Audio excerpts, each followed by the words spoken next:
Good morning, காலை வணக்கம். Wales academy charitable ட்ரஸ்ட்டில் உங்கள் எல்லாரையும் வரவேற்பது உங்கள் விஜய் நம்பியார், வேல்ஸ் அகாடமியோட ஃபவுண்டர். தொடர்ந்து நம்ம காலையில் 5 to 10 மினிட்ஸ் மெசேஜ் சொல்கிறோம். இது mind renewal message, mind renewal ப்ரோக்ராம்லேருந்து வருது.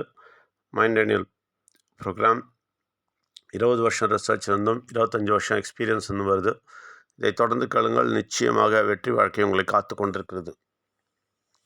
தொடர்ந்து கேட்க வேண்டும், ஆழமாக கவனமாக கேட்க வேண்டும், நிச்சயமாக ஆர்வத்துடன் கேட்க வேண்டும், தெளிவடைய கேட்க வேண்டும், சந்தோஷத்தை அடைவதற்காக கேட்க வேண்டும், வெளிச்சம் பெறுவதற்காக கேட்க வேண்டும், இருட்டு உங்கள் வீட்டிலிருந்து நீங்குவதற்காக கேட்க வேண்டும், நிச்சயமாக எனக்கு உண்மை தெரிய வேண்டும் என்று கேட்க வேண்டும், நிச்சயமாக எனக்கு வெளிச்சம் வர வேண்டும் என்று கேட்க வேண்டும். இதெல்லாம் விருப்பத்தோட இந்த எல்லா விருப்பத்தோடையும் நீங்கள் கேட்டிங்கன்னா ரொம்ப தெளிவாக நிறைய விஷயங்கள் உங்களுக்கு புரிய வரும். இதெல்லாம் விருப்பம் இல்லாமல் ஏதோ ஒன்று என்ன தோணுன்னு கேட்டிங்கன்னா இது புரியாது. நிச்சயமாக அது ரொம்ப முக்கியம். அந்த சந்தோஷத்துக்கும் அந்த வெளிச்சத்துக்கும் அந்த உண்மைக்காகவும் இதை கேளுங்கள். உண்மை உங்களுக்கு கிடைக்கும், வெளிச்சம் உங்களுக்கு கிடைக்கும். நிச்சயமாக ஒரு ஒரு பயங்கரமான ஒரு வாழ்க்கையிலிருந்து ஒரு நல்ல வாழ்க்கைக்கு, அதாவது வேதனைகள் நிறைந்த வாழ்க்கையிலிருந்து நிச்சயமாக சந்தோஷமான வாழ்க்கைக்கு நீங்கள் வருவீங்க. இது நிச்சயமாக நடக்கும். அதை நம்பிக்கைகள் உங்கள் எல்லாரையும் வரவேற்கிறோம். பாருங்கள், ஒரே ஒரு விஷயந்தான் நம்ம மைண்ட் ரெனியூவலில், ஒரே ஒரு விஷயந்தான் நாங்கள் கேட்குறோம் உங்கள்கிட்ட. எந்த மதமும் வேண்டாம், நமக்கு எந்த மதமும் வேணாம், எந்த ஒரு இதுவும் வேணாம், எந்த விஷயமும் வேணாம். நமக்கு ஒரே ஒரு விஷயந்தான் வேணும். என்ன வேணும்னா, இந்த உலகத்தின் உண்மை நமக்கு தெரிஞ்சிருக்கணும். பொய்யிலிருந்து நம்ம தப்பிக்கணும். பாருங்கள், பொய் நிரம்பி இருக்கு. பொய்னா அவ்வளோ பொய். அதாவது இந்த இந்த கடவுளை பற்றிய விவரம், இந்த ஆன்மீக காரியங்களில் பொய்கள் நிரம்பி இருக்கின்றன. பொய்களுக்கு பின்னால் ஜனங்கள் ஓடிக்கொண்டிருக்கிறார்கள். உண்மை தெரிய வேண்டும். உலகளாவிய உண்மை நிச்சயமாக நமக்கு தெரியணும். உடனே நீங்கள் கேட்பீங்க, அது எதுக்குங்க தெரியணும்னா, கடவுளுக்காக தான் தேவைப்படுறாரு. கடவுள் அதுதான் ஆசைப்படுறாரு. கடவுள் தேவைப்படுறது என்ன தெரியுமா? உங்ககிட்ட கடவுளுக்கு தேவை என்ன தெரியுமா? உங்களுக்கு உண்மை வந்து சேர வேண்டும். பொய்யில் நம்ம நிரம்பி இருக்கிறோம். நம்ம என்ன வேணால் சொல்லலாம், இந்த மதம் அந்த மதம் எது வேணால் பேசிக்கலாம். ஆனால் உண்மை கிடைச்சிதா? உண்மையாகவே இந்த உலகத்தில் என்ன நடந்ததுன்ற உண்மை கிடைச்சிதா? இங்கே பார்த்திங்கன்னா இந்தியாவை பார்த்திங்கன்னா, உண்மையாகவே 8வது நூற்றாண்டில் பக்தி மார்க்கம் என்ன சொல்லிச்சு, அது கிடைச்சிதா? அது நமக்கு கிடைச்சிதா? உண்மையாகவே 8வது நூற்றாண்டில் சொன்னதை நமக்கு எப்படியே கிடைச்சிதா? கிடைக்கல. எல்லாத்தையும் மிக்ஸ் பண்ணி குழப்பி விட்ருக்காங்க. இதில் மதத்தை கலக்கி விட்டாங்க. மதம்ன்றதே கிடையாது. ஆல் ஓவர் த வேர்ல்டு பார்த்திங்கன்னா உண்மை தான். அவ்வளோதான். உண்மை தான் எல்லா இடத்துலையும் ஒன்று சேர்ந்துருக்கு, அவ்வளோதான். அது தவிர இங்கே மதமே கிடையாது. மதத்தில் குழப்பி விட்டாங்க உங்களை மதம் குழப்பி விட்டதால் என்ன ஆச்சு தெரியுமா? எதை கேட்டாலும் உங்களுக்கு பயமாக இருக்குது. இந்த மதமா அந்த மதமா, நம்ம மதத்தை விட்டுருவோமா? அதெல்லாம் வேணாங்க. நான் ஒன்றே ஒன்று தான் கேட்குறேன். உண்மை கிடைக்குதான்னு பாருங்கள். இது உண்மையான்னு பாருங்கள். தெளிவான உண்மையான்னு எல்லாத்தையும் வச்சு பாருங்கள். 8வது நூற்றாண்டில் நடந்தது உண்மையா? உலகத்தில் ஆசிய கண்டத்தில் நிறைய விஷயங்கள் நடந்ததே, அது உண்மையா? நிச்சயமாக பிள்ளையானவர் எங்கே இருந்தார்? உண்மையாகவே நடந்ததா? உண்மையாகவே அந்த பிள்ளையானவரை 8வது நூற்றாண்டில் பக்தி மார்க்கத்தில் சொன்னாங்களா? உண்மையாகவே உயிரானவர் நிச்சயமாக பக்தி மார்க்கத்தில் சொல்லியிருக்கா? நிச்சயமாக சைவிசம் வைஷ்ணவிசம் என்ன தெளிவாக சொல்லிச்சு?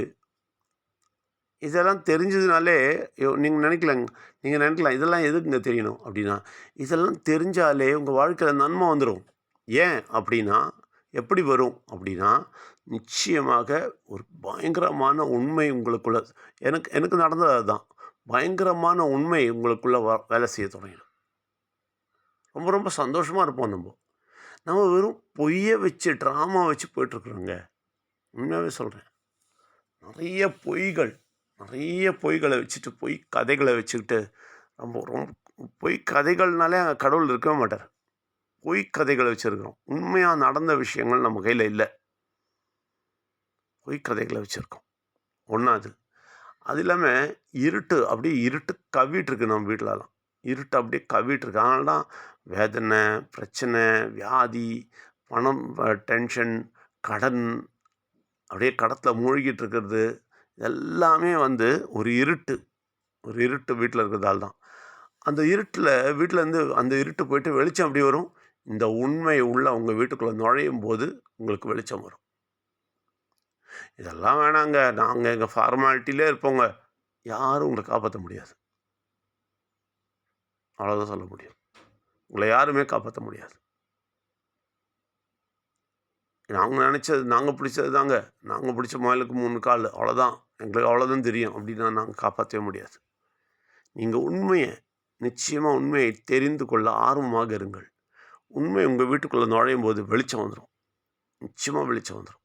அந்த மரண வாழ்க்கை போயிடும். மரண வாழ்க்கை தான் அது. வெறும் கடனும் பிரச்சனையும், எப்போ பார் வியாதியும், வீட்டில் சண்டையும், ஆர்கியூமெண்ட்டும் எல்லாம் காணாமல் போயிடும். இதெல்லாமே இருட்டு அதிகாரம் செய்கிற வேலை. அப்போ இதெல்லாம் போகிறதுக்கு என்ன செய்யணும்? உண்மையை ஆராய வேண்டும்.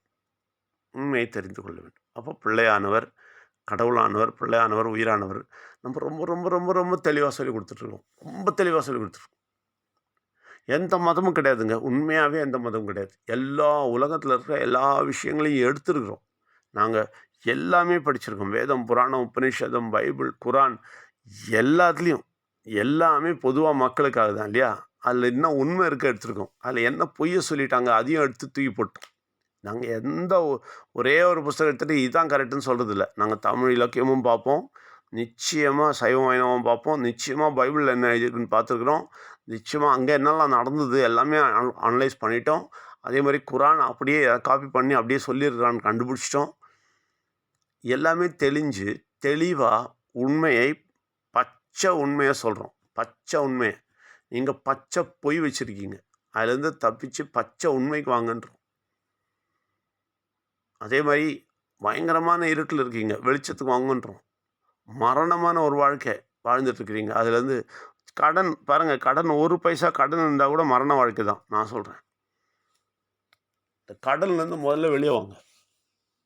கடன் கடவுளுக்கு பிடிக்காத ஒரு விஷயம். கடன்லேருந்து நீங்கள் வெளியே வரணுன்னா ஒன்று தான், கடவுளுடைய உண்மைகள், தெளிவுகள் எல்லாம் வந்துடுச்சு தான், உங்களுக்கு வெளிச்சம் வந்துடும். இதுக்கு தான் உங்களுக்கு அழைக்கிறோம். நாங்கள் வேறு எதுக்கும் உங்களை அழைக்கல. எங்களுக்கு எந்த காசும் வேணாம். நாங்கள் எந்த மதத்தையும் உருவாக்கலை. நாங்கள் ஒரு சித்தாந்தத்தையும் உருவாக்கலை. எங்கள் சித்தாந்தம் தான் பெருசுன்னு சொல்லலை. நாங்கள் பெருசாக அட்வர்டைஸ்மெண்ட்டும் பண்ண போகிறதில்ல. எதுவுமே இல்லை. எல்லா இடங்கள்லையும், இந்தியாவில், ஒரிசாவில், ஜார்க்கண்டில், நேபாளில் கூட மலேசியா வரைக்கும் போயிடுச்சு. நிச்சயமாக நிறைய பேர் எழும்புகிறாங்க, உண்மைக்கு வராங்க. இங்கே இருக்கிற நீங்களும் எழும்புங்க, நாங்கள் ஆசைப்பட்றோம். நிச்சயமாக இங்கே இருக்கிறவங்க நிச்சயமாக வாங்க, 1 மணி நேரம் வந்து உட்கார்ந்து கேட்டுட்டு போங்க. நிச்சயமாக வெளியில் இருக்கிறவங்க ஆன்லைனில் வாங்க, பேசுங்க. நீங்கள் இது செய்யாமல் வேறு வழியே இல்லைங்க. நீங்கள் எந்த கோயிலுக்கு போயும் பிரயோஜனம் கிடையாது. நான் சொல்கிறேன், கேரண்டீடாக சொல்கிறேன். நீங்கள் இவ்வளோ வருஷமாக போயிட்டுருக்கீங்க, இவ்வளோ வருஷமாக என்னெல்லாமோ செஞ்சிட்ருக்கீங்க, பிரச்சனையில் தான் உருண்டுட்ருக்கீங்கன்னு எனக்கு தெரியும். ஏன்னா நான் அதில் இருந்தேன். 35 வருஷம் உருண்டுட்டு ஒன்றும் கிடைக்காம தான் தெளிவுக்கு வந்தேன். அதெல்லாம் சொல்கிறேன். நிச்சயமாக உருண்டுகிட்டே இருக்கீங்கன்னு தெரியும். அதனால் ஆன்லைனில் வந்து பேசுங்க, இல்லை நேரடியாக இருக்கிறவங்க நேரடியாக வந்து பேசுங்க. 1 மணி நேரம் உங்கள் எல்லா டவுட்ஸும் கிளியர் பண்ணிங்க. தெளிவாக வாழுங்கள். நிச்சயமாக பிரச்சனை இல்லாத சந்தோஷமான ஒரு வாழ்க்கைக்குள்ளே நுழைவீங்கன்றது கேரண்டி. இல்லை இல்லை சார், நான்லாம் கேட்க மாட்டேன். எங்களுக்கு எந்த கவலையும் கிடையாது. நீங்கள் எந்த பிரச்சனை இருந்தீங்களோ அந்த பிரச்சனை இன்னும் அதிகமாக மாறும். அவ்வளோதான், தவிர தெளிவு கிடைக்காது.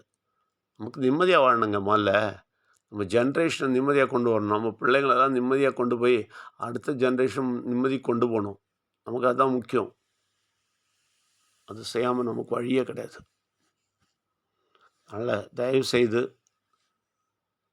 தெளிவான எண்ணத்துக்கும், உண்மைக்கும், சத்தியத்துக்கும், வெளிச்சத்துக்கும், நல்ல துடிப்பான உயிருள்ள வாழ்க்கைக்கும் வாருங்கள் என்று வரவேற்கிறோம். உங்கள் எல்லோரையும் வரவேற்கிறோம்.